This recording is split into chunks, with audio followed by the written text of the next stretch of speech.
Matindi pala ang epekto sa Canada ng cap or pagbabawas ng mga international students. Matindi kasi may mga staff na na-layoff na mula sa eskwelahan at magle-layoff pa. At ang mas matindi, meron pang school na magsasara dahil sa pagbagsak ng enrollment ng mga foreign students. Kung ganon, Canada ang mas apektado, hindi lang ang mga estudyante. Diyan iikot ang ating topic guys, kaya stay tuned. Don't forget to subscribe to my channel. Hello and welcome back. Si Ate Menchi muli ito and today another topic tungkol sa Canada. Kung gusto nyo ang gantong paksa guys, subscribe to my channel. and you can also follow me sa aking Facebook page na Menchis Philcan Live. Pwede rin kayong mag-join and be a member of this channel. And on that note, gusto ko nang pasalamatan ng ating mga ever supportive na mga channel members. Thank you kay Crystal Snow, Thriving Mom Advisor, Johnson Pangilinan, kay Corazon Binene, G. View, Imelda Leal, Nani, Pecto H, Nanette Lapira, kay Joy Gabriel X, Marjorie Ramos, Marjo Jumento, Jen C, Nery Castro, Marciano, and Nympha. Salamat po sa inyong patuloy na support sa aking channel. And now, let's go to our topic. Ayan. Feedback ito guys, kaugnay sa cap or pagbabawas ng mga international students na pumapasok sa Canada. Revenue losses, job cuts, pagbaba ng quality ng edukasyon, at iba pa. Yan ang epekto. No? Pero kung ating titingnan mabuti guys, ang mga Canadians, mismong Canadians, ay apektado. Bakit? Sapagkat nagtatanggalan na po sa mga eskwelahan. Yan ang totoo. Bakit nagtatanggalan? Kukunti ang nag-enroll. Okay, isa-isahin po natin. Halimbawa na lamang sa St. Lawrence College sa Kingston, Ontario, 30 na mga administrative staff and mga support services na mga positions po ang kanila na in-eliminate, tinanggal. At magkakaroon pa ng further workforce reduction. Yan ay sa isa pa lang na eskwelahan, ang St. Lawrence College in Kingston, Ontario. Kasi raw, 50% ang nabawas sa enrollment ng mga foreign students. Alam naman natin guys, ang laki ng bayad ng mga foreign students, ang mahal ng tuition fee, at dyan kumukuha po ng budget o ng pera ang mga eskwelahan. Sa dami ng mga nag-enroll, nag-aaral ng mga estudyante. Another school, ang Mohawk College. Sikat na sikat po yung Mohawk College. Yan ay nasa Hamilton, Ontario. Nag-notice na sila sa mga empleyado that there will be incoming or upcoming layoff. Yan. Nasabihan na nila. Siyempre yung mga empleyadong nasabihan ay malungkot na sila. Mawawalan sila ng trabaho. Maghahanap na naman. Alam niyo kung bakit? Sa Mohawk College po ay nasa 50 million ang magiging deficit nila in the next year. Yon. 50 million. Malaking pera yon, no? At mas matindi pa ito, guys.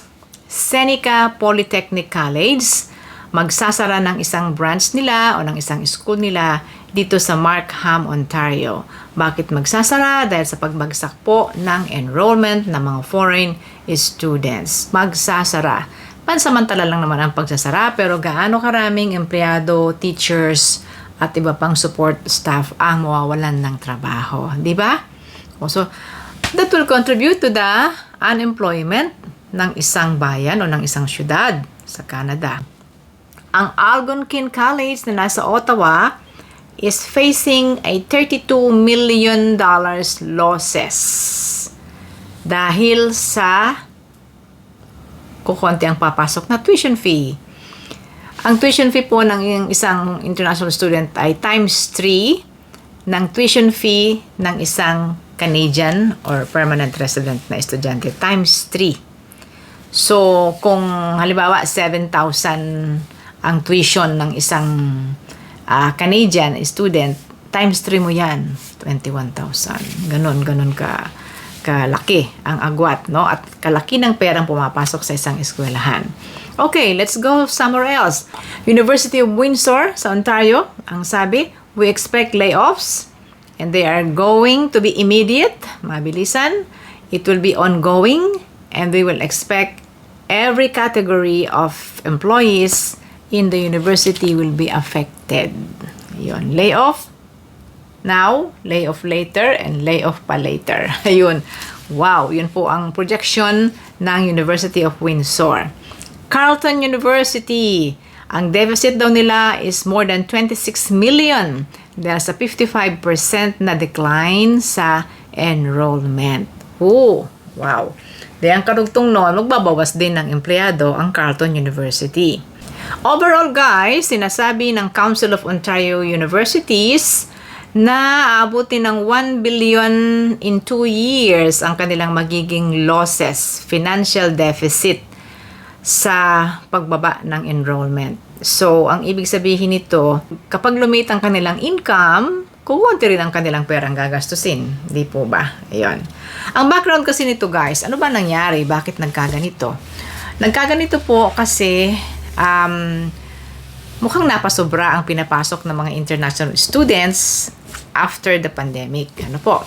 So, dahil diyan, nagdesisyon na magbabawas. Nagkaroon po ng cap. Nagkaroon ng cap noong 2023 to 2024 na 35%. 35% reduction. Tapos, kasunod no, nagdagdag pa ng another 10% reduction sa papapasukin. Now, ang target na for year 2025 and 2026 ay 437,000 na mga estudyante lamang.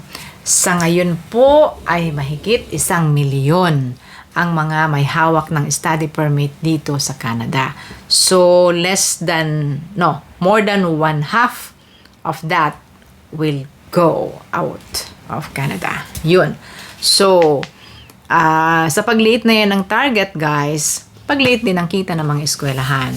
Kaya, itong mga eskwelahan ay nagpetisyon na sila nung minsan pa na i-exempt sila sa mga cap. Kung i-exempt sila sa cap, kanino ipapatong ang cap?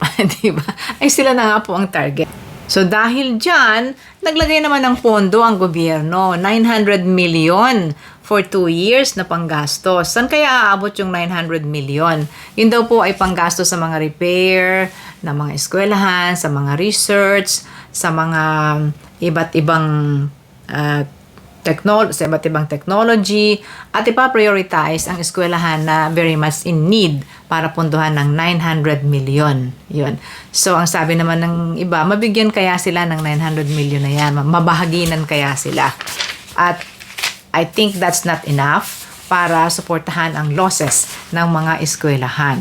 Kasi kung bawat eskwelahan may 50 million losses, may 60 million losses in just 1 year, so, saan naabot ang 900 million na yan? Ano po? Ilan pa sa mga eskwelahan na maraming estudyante po na foreign or mga international students na talagang apektado ay ang ito pa. Tinan nyo. Alam nyo, ang Conestoga College ay isa sa pinakasikat po at puntahan ng maraming mga estudyante from abroad. Ang Conestoga College ay nasa Kitchener, Ontario. So, sila isa rin sa malaki ang maging epekto ng cut-off na ito ng mga estudyante. Ano pa? Yung mga sikat na University of British Columbia, sa BC, dito sa atin sa Toronto, ang University of Toronto, yung mga magagaling nating university, napakarami pong international students dyan, kahit noon pa. I know about University of Toronto, talagang marami silang foreign students ever since pa po. Kahit hindi pa dumarating yung pandemic and even after the pandemic.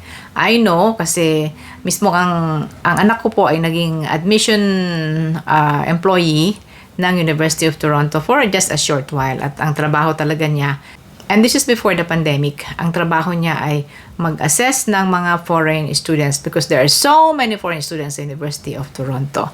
Maraming Asian ng mga estudyante po dyan sa University of Toronto. Ano pa? Ang University of Alberta, ang McGill University ng Quebec, ang McMaster University, at iba pang malalaking universities in Canada. Lahat po yan ay magsasuffer ng losses ng pera, ng income, ng revenue dahil sa pagbabawas ng estudyante. So, ganito ang sitwasyon, guys. Decline of enrollment means losses in revenue, job cuts, and program cuts, at ang mas matindi po, closure of school kung kinakailangan. Di ba?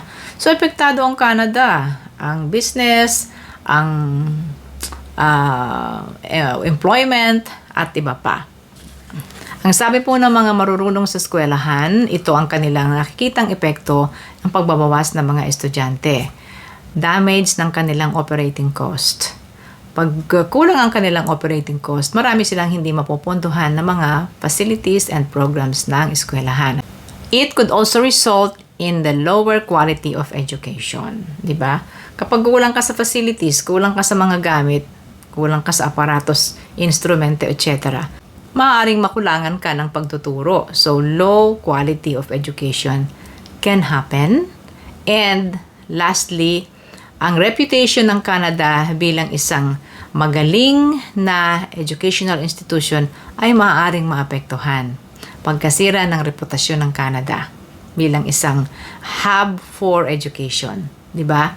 Yun yung nakikita po ng mga schools na magiging epekto nito in the long run kung patuloy pong may cap ang mga estudyante. Now, finally, ano ang ating masasabi? Anong sinasabi nila? Anong sinasabi ng mga opisyales? Anong sinasabi ng mga eskwelahan na posibleng remedyo para dito? Ang remedyo po ay gawing maayos lamang ang pagpapasok ng mga international students. Ang remedyo po ay magkaroon ng strategic plan kung papaano ilalagay ang mga estudyante, kung paano hindi maaabuso, kung paanong tunay pa rin ang magiging quality ng education. Huwag mag-over, huwag sumobra, tama lamang at ilagay lang sa tamang mga lugar, tamang bilang in a province at manatili ang reputasyon ng Canada bilang one of the best education system in the world. Una guys, kung nagustuhan nyo ang ating topic ngayon, please subscribe to my channel. Pwede rin kayong mag-follow sa aking Facebook page na Menchie's Philcan Life. You can join and be a member of this channel. Salamat po sa ating mga channel members at kayo pwede rin maging channel members. Just click the join button below and follow the instructions po ng YouTube. Thank you very much sa aking channel. Thank you kay Crystal Snow, Thriving Mom Advisor, Johnson Pangilinan, kay Corazon Binene, G. View, Imelda Leal, Nani, Pecto H, Nanette Lapira, kay Joy Gabriel X, Marjorie Ramos, Marjo Jumento, Jen C, Nery Castro, Marciano, and Nympha. Salamat po sa inyong patuloy na support sa aking channel. Thank you very much. Sa Ate Menchie po ito mula sa Toronto, Canada. Nagsasabing salamat sa inyong panonood. Hanggang sa susunod. Bye!